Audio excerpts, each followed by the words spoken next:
l'erreur qui nous a entraînés dans cette trame provient des négociations avec le CNDP du 23 mars 2009. Que dans l'accord, ce n'était pas le CNDP comme parti congolaise, comme coalition des Congolais. En réalité, c'est le Rwanda sous le caparation du CNDP. Parce qu'il y avait déjà des infiltrés rwandais. Le parent, c'est le CNDP. Le fils, c'est le M23. Le petit-fils, c'est l'AFC. C'est Kagame qui a tissé toute la trappe. Très heureux de vous retrouver, chers téléspectateurs. Bonjour ou bonsoir, ça dépend de l'heure à laquelle vous me suivez à travers le monde. Après la sortie médiatique du président rwandais, aujourd'hui nous allons recueillir la réaction de l'ancien ambassadeur de la République démocratique du Congo à l'époque Zaïre, monsieur ambassadeur André Atundu, l'ambassadeur de la République démocratique du Congo au Rwanda et ancien patron de services de renseignement. Bonjour monsieur l'ambassadeur André Atundu. Bonjour. Vous avez suivi comme moi la sortie médiatique du président rwandais Paul Kagame qui redéfinit les choses en fait depuis une belle lurette. La question des conflits entre le Rwanda et la RDC s'est résumée autour de terroristes de M23. Mais Paul Kagame relance les débats pour dire que la question remonte à la période coloniale. Avec quel regard vous aviez suivi cette question? Parce que ça date de la période coloniale. Vous étiez ambassadeur de la République démocratique du Congo au Zaïre. Est-ce que vous êtes arrivé une fois de discuter de ce genre de problème? Il faut préciser que remonter à l'époque coloniale signifie une revendication territoriale, disons d'une partie du territoire du Congo, par le Rwanda. C'est ça l'élément nouveau que le président Kagame a introduit. À mon humble avis,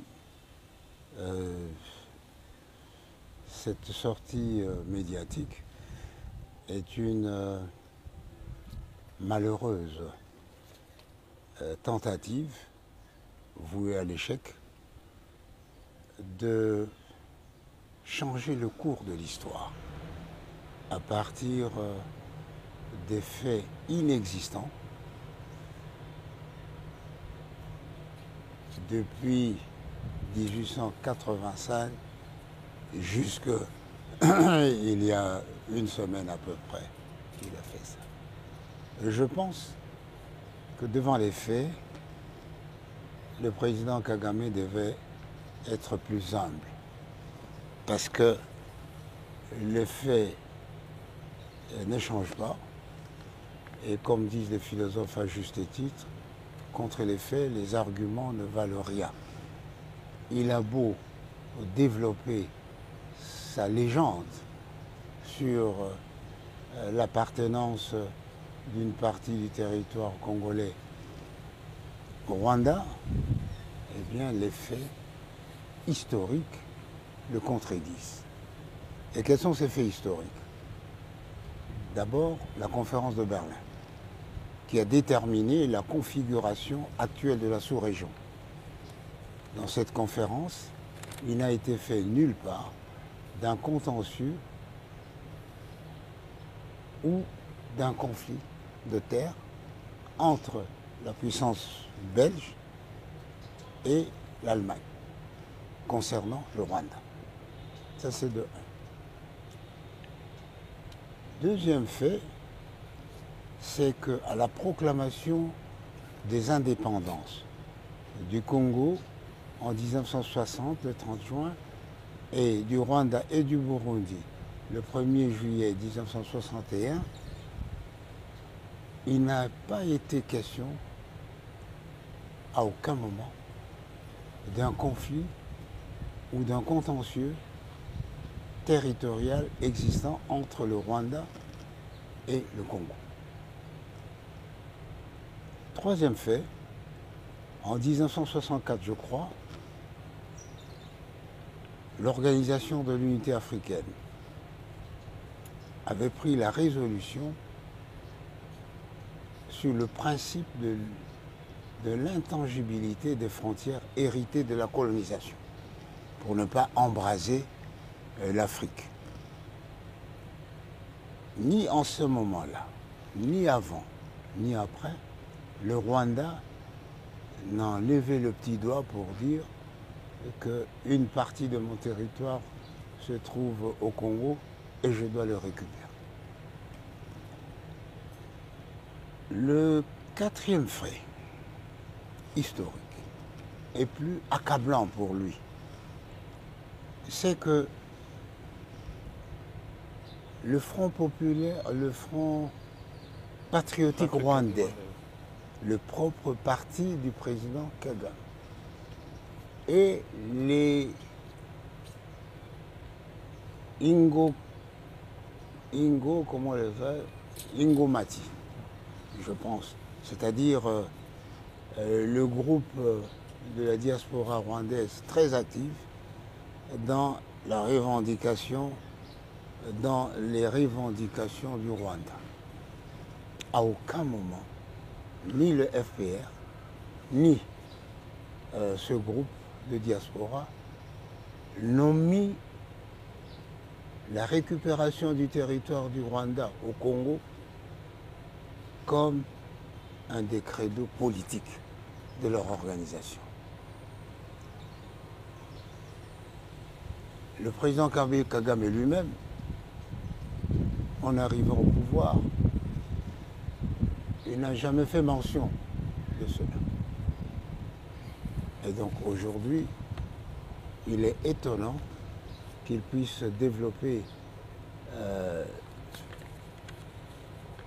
une légende qui est une offense à l'histoire et surtout à l'intelligence historique de la sous-région. Alors, vous avez fini? Je pense qu'il y a beaucoup à dire par rapport à cette question. Est-ce que, avant l'arrivée de Paul Kagame, il y avait une tension entre la République démocratique du Congo et le Rwanda? Quels sont les types de relations que développaient ces deux États? Je vous dis. Vous étiez ambassadeur. Voici à peu près l'historique de nos relations depuis 1961. Le président Kayibanda, le premier président du Rwandais, un Hutu, n'appréciait pas que le président Kasavubu ait autorisé et continue à autoriser les Tutsis chassés du Rwanda en 1958.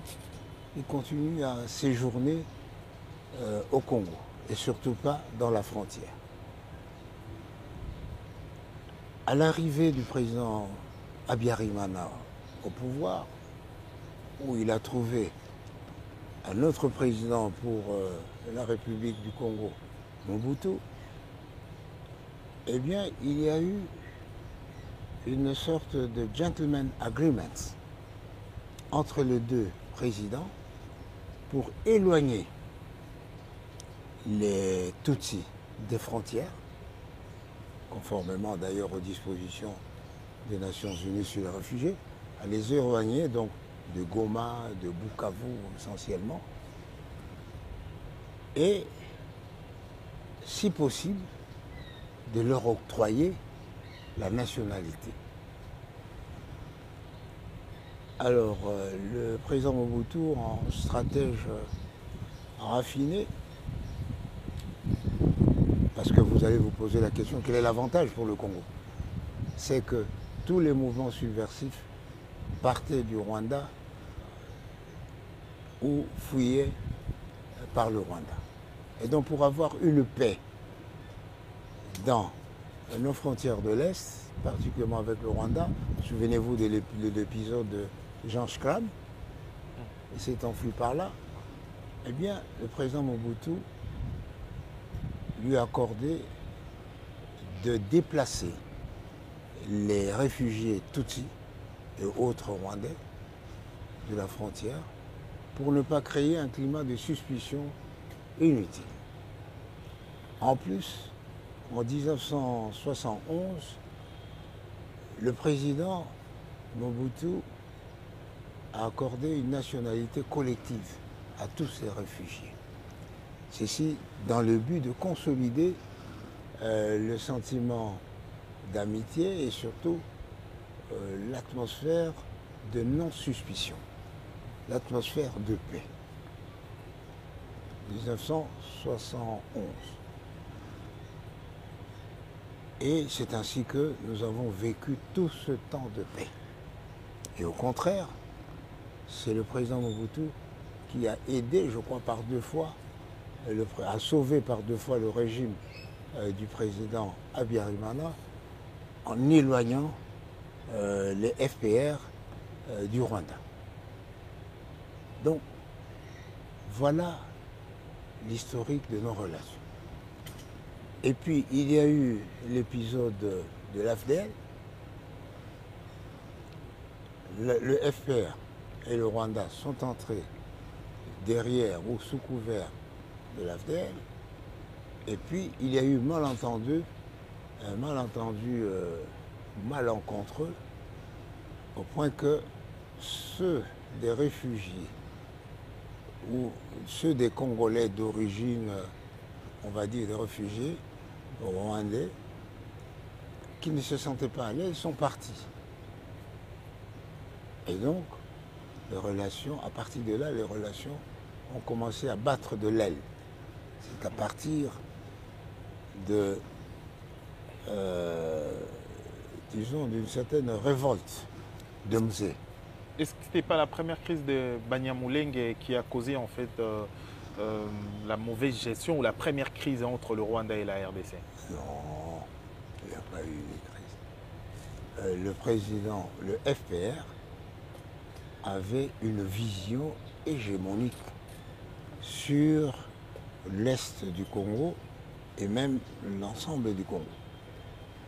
Et le président Kagame a nourri et continue à nourrir l'espoir ou la conviction qu'il est, comme on l'appelait, le Napoléon de l'Afrique. Donc il exerçait le leadership sur le Congo. Malheureusement, il n'a pas pu l'exercer. La preuve, c'est qu'ils se sont battus avec les Ougandais à Kisangani. Il y a eu la première guerre mondiale, comme on dit, africaine, avec les Zimbabwe et les autres. Ils n'ont pas réussi à imposer. Et bien plus, même sur le plan politique, il n'a pas réussi à s'imposer comme le leader de la sous-région. Donc, oui. Allez-y. Donc il n'a pas réussi. Donc c'est un coup raté, mais à chaque échec, il nourrit davantage cette illusion d'être le gendarme de l'Afrique. Et il ne ménage pas ses moyens. Il fait de la sous-traitance au niveau de l'ONU, en Centrafrique, au Mozambique. Et pense-t-on bientôt au Bénin, puisque une des raisons pour lesquelles il serait parti au Bénin. Est-ce que ces discours, vous avez dit, il fait la sous-traitance, actuellement, apparemment, il est le petit élève des Occidentaux. Est-ce que c'est un discours qui frise à la balkanisation? Un plan de balkanisation mis en? Je vous dis qu'il a une vision hégémonique. Pour lui, se prendre l'Est du Congo, à défaut de prendre tout le Congo, il prendrait l'Est du Congo, et pour le reste, il exercerait un leadership politique. Que faire face à cette situation? C'est la dernière question d'ailleurs. Ce qu'il faut faire, c'est que c'est la réponse que le président Tshisekedi a donnée. Il a fait appel à tous les patriotes congolais de se réunir sous son leadership, de ne ménager ni leurs peines, ni leurs efforts pour bouter dehors le Rwanda et tous ses succès d'années, que ça s'appelle M23, que ça s'appelle ADF, etc., et les bouter dehors.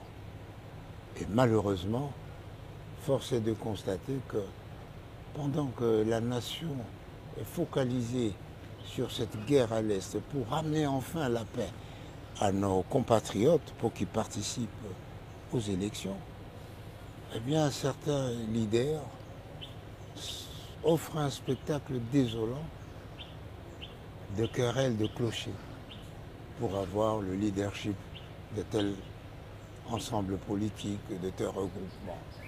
C'est malheureux.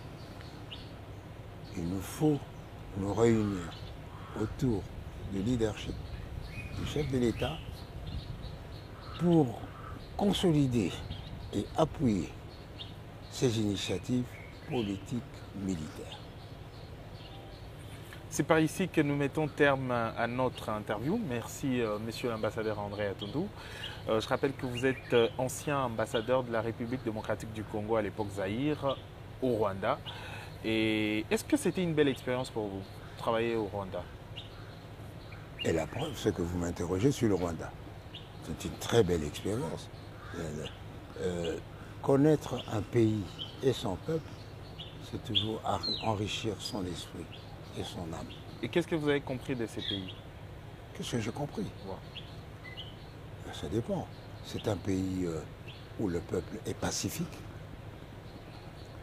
mais dont les dirigeants aujourd'hui sont expansionnistes.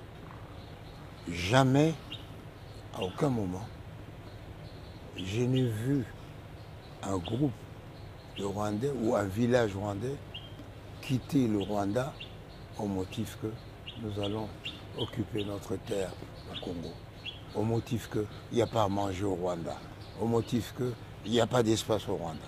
Ça, ce sont des recettes qu'essaye de vendre aujourd'hui le régime du président Kagame pour légitimer ses visées expansionnistes.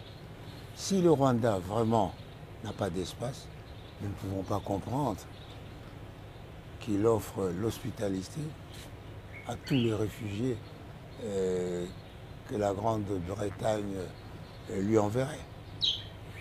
C'est par ici que nous mettons terme. Vous étiez également ancien patron de service des renseignements. Merci pour votre disponibilité. Monsieur l'ambassadeur André Atundou, ça n'est fini pour cette édition. Merci de l'avoir suivi sur 10e Rue Télévision, Congo Web Télévision également.